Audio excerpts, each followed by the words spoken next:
बिना संकल्प के दान नहीं देना चाहिए। इसलिए हाथों में जल लो, अक्षत रखो, पुष्प रखो, और ये बिल्कुल सही यथार्थ बात है। सकाम कर्म करने वाले यजमान को चाहिए सकाम विधि को विधिवत पूर्ण करे, मंत्र पूरे हों, विधि पूरी हो और सामग्री पूरी हो।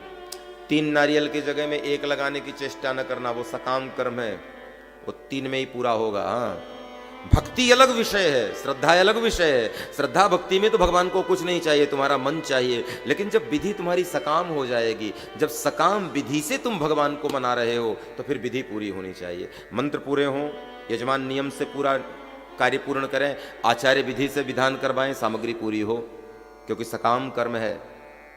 मंत्र, विधि, सामग्री, यजमान का नियम, धर्म सब बराबर होना चाहिए, तब सकाम कर्म की पूजा फलीभूत होती है।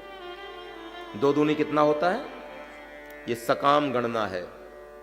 2 दूनी 4।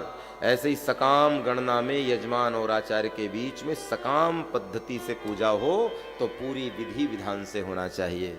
हाँ, कई बार तो लोग कहते हैं वो हमारे गांव वाले, हमारे यहाँ वाले पंडित जी बड़े अच्छे हैं, जब बुलाओ तब चले जाते हैं, भले मंत्र खोटे बोलें, भले मंत्र न आते हों, लेकिन जितनी देर कहो वो पूरी तैयारी खुद ही कर लेते हैं, सारा काम खुद ही कर लेते हैं, हम तो जाके बैठ जाते हैं।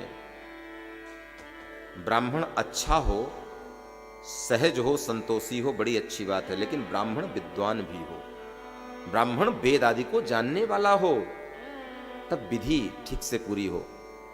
आपका चाकर बन जाए, उतने में आप खुश हो रहे हैं तो ध्यान देना, ठीक है, काम चल रहा है, लेकिन काम बनेगा नहीं। काम तो तब बनेगा जब ब्राह्मण कर्मनिष्ठ हो और नियमों का पालन करने वाला हो, यजमान से हठपूर्वक नियम पालन करवाए। एक आसन पर बैठना है, बैठना है, कोई समझौता नहीं। चटाई में बैठना है, बैठना है, कोई समझौता नहीं, क्योंकि सकाम कर्म है, वहां श्रद्धा के साथ में नियम जरूरी है। और भगवान की भक्ति करोगे तो वहां फिर आजाद हो तुम रो कर मनाओ, हंस कर मनाओ, गा कर मनाओ, सोफे में बैठकर मनाओ, पलंग में बैठकर मनाओ, वहां सब कुछ चलता है।